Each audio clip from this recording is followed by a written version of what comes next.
Aviator. Rusha ndege, ushinde. Wapi utatua? Uamuzi ni wako. Aviator inapatikana kupitia pmbet.co.tz.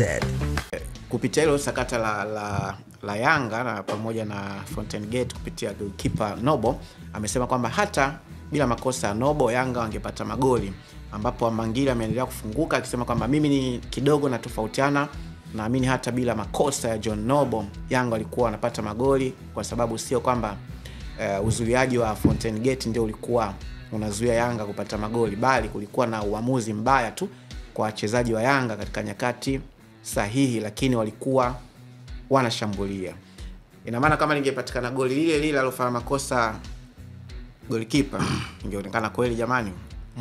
Yanga walisumbuka kweli, lakini ili goli wamepewa. Sasa magoli mengine yamepatikana tu kwa juhudi za wachezaji. Tunahusisha vipi na kama hili swali lina mkono wa rushwa, na wachambuzi kama hawa ambao wanafahamu soka vizuri wameshalizungumzia kiundani zaidi kwamba hata bila makosa ya Nobo Yanga wangeendelea kupata magoli. Labda kwa kauli ya Mbangile, Juma alikuwa anaizungumziaje? Mechi ya kwanza Fountain alifungwa goli 5 kwenye uwanja wa KMC. Mechi ya pili amefungwa goli 4. Kwa maana wamepunguza idadi ya magoli, si ndio?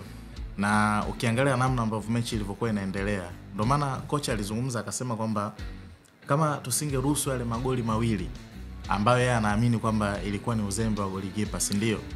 Kwetu sisi ilikuwa ni rahisi sana kuweza kurejea mchezoni, lakini tayari mmeshafungwa goli 2, ilikuwa ni ngumu kuweza kufanyaje, kuweza kurejea mchezoni. Na inawezekana pengine hata walivyoingia kwenye vyumba vya kubadilishia nguo, baadhi ya wachezaji wengi sana inawezekana alimuandama nani, John Nobo. Lakini haiondoi pia uhalisia na quality ya Yanga ambao wako nayo msimu huu.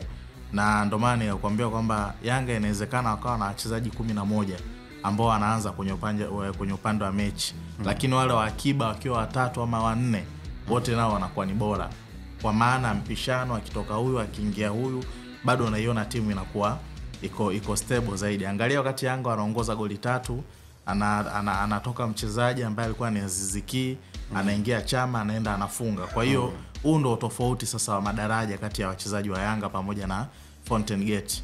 Yanga walikuwa ni bora katika kila maeneo, si ndio?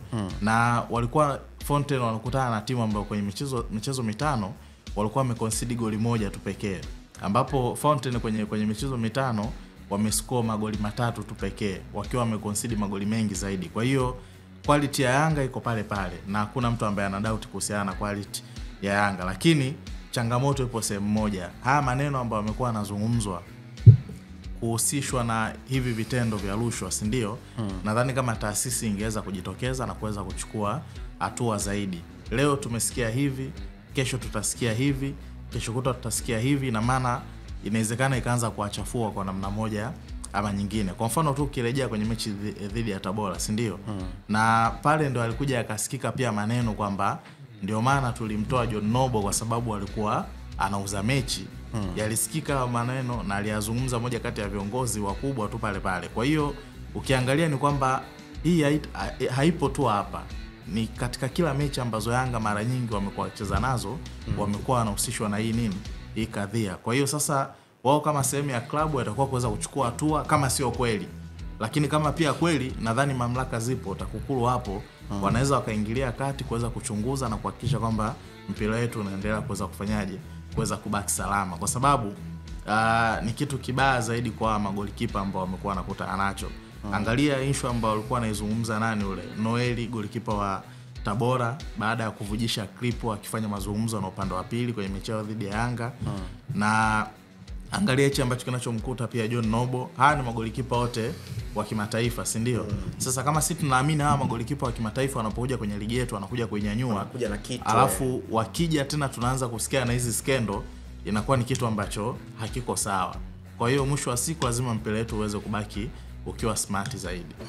Okay. Sasa hebu kwanza tuangalie gazeti la Mwanasport ambapo